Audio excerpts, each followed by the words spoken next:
Jakarta menghadapi dua ancaman sekaligus, yaitu banjir rob yang diprediksi berlangsung hingga 26 November 2025, serta hujan deras yang terjadi mulai 18 hingga 20 November 2025. Kombinasi dua cuaca ekstrim ini meningkatkan resiko genangan, banjir, hingga gangguan aktivitas warga. Pemerintah Provinsi Jakarta sudah menyiapkan berbagai fasilitas darurat, mulai dari pompa air, rumah pompa, lokasi pengungsian, hingga posko pohon tumbang yang siap siaga selama 24 jam. Namun, kewaspadaan masyarakat tetap menjadi kunci utama. Menurut Kepala Pelaksana BPBD Jakarta Isnawa Aji, potensi rob pekan ini dipicu oleh pasang maksimum air laut yang bertepatan dengan fase bulan baru. Puncak pasang terjadi pada pukul 7 pagi hingga 13 waktu Indonesia Barat. Sejumlah wilayah pesisir yang beresiko terdampak meliputi Kamal Muara, Kapuk Muara, Penjaringan, Pluit, Ancol, Marunda, Cilincing, Kalibaru, Muara Angke, Tanjung Priok, serta Kepulauan Seribu. Untuk menghadapi resiko tersebut, Pemprov menyiagakan ratusan pompa mobile, memastikan rumah pompa berfungsi optimal, serta bekerja sama dengan BMKG, Dinas Sumber Daya Alam, Dinas Penanggulangan Kebakaran dan Penyelamatan, Satpol PP, dan para lurah setempat untuk merespon cepat bila rob terjadi. Perahu, pelampung, ringboy, dan lokasi pengungsian juga disiapkan di Kelurahan Rawan Rob. Warga di kawasan pantai diimbau untuk menghindari aktivitas beresiko di tepi laut pada jam puncak pasang, memastikan drainase lingkungan tidak tersumbat, serta rutin memantau informasi resmi melalui situs BPBD Jakarta, dan jika menghadapi situasi darurat, warga diminta segera menghubungi Jakarta Siaga 112.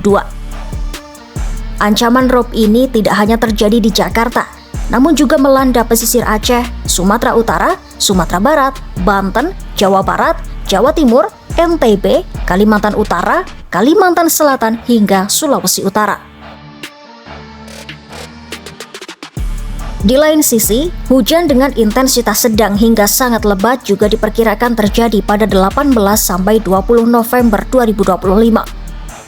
Hujan deras pada 18 November 2025 bahkan telah menyebabkan 42 RT dan 3 ruas jalan tergenang yang untungnya kini sudah surut.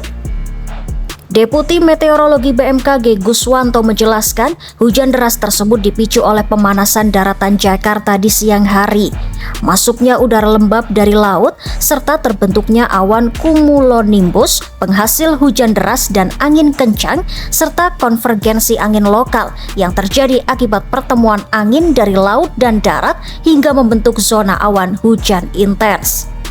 Faktor global juga ikut memperkuat hujan besar seperti La Nina lemah, Indian Ocean Dipole negatif, fenomena Mid-Julian Oscillation, serta gelombang Kelvin dan Rossby. BMKG menegaskan hujan besar ini terjadi alami dan bukan karena modifikasi cuaca dihentikan.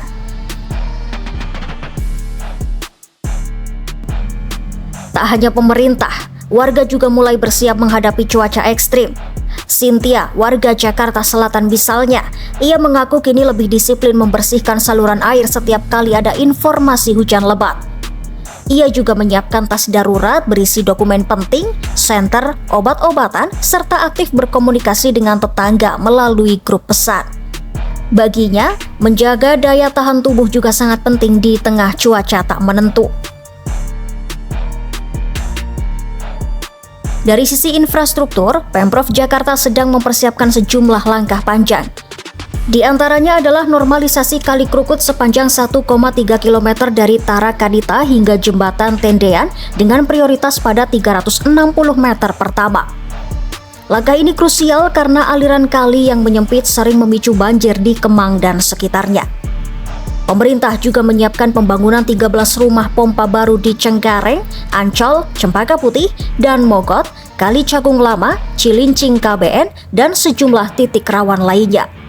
Untuk meningkatkan kecepatan respon banjir, Dinas Sumber Daya Alam menggunakan teknologi pemantauan air real time seperti Automatic Water Level Recorder serta drone LiDAR yang sejak 2024 digunakan untuk pemetaan topografi detail guna memprediksi lokasi rawan banjir secara lebih akurat. Seluruh wilayah Jakarta juga telah dipasangi posko pohon tumbang yang siaga 24 jam.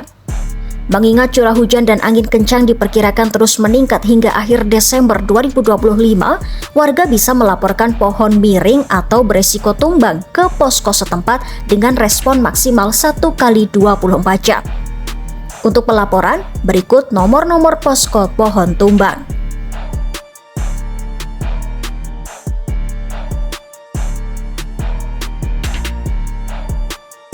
Ancaman rob dan hujan deras pekan ini menjadi pengingat bahwa Jakarta harus selalu siap menghadapi cuaca ekstrim. Pemerintah telah mengerahkan personel, peralatan, dan teknologi, namun kewaspadaan wargalah yang menjadi pertahanan pertama. Tetap pantau informasi resmi dari BMKG dan Pemprov, pastikan lingkungan aman dan drainase berfungsi baik, dan jika situasi memburuk, segera hubungi layanan darurat terdekat.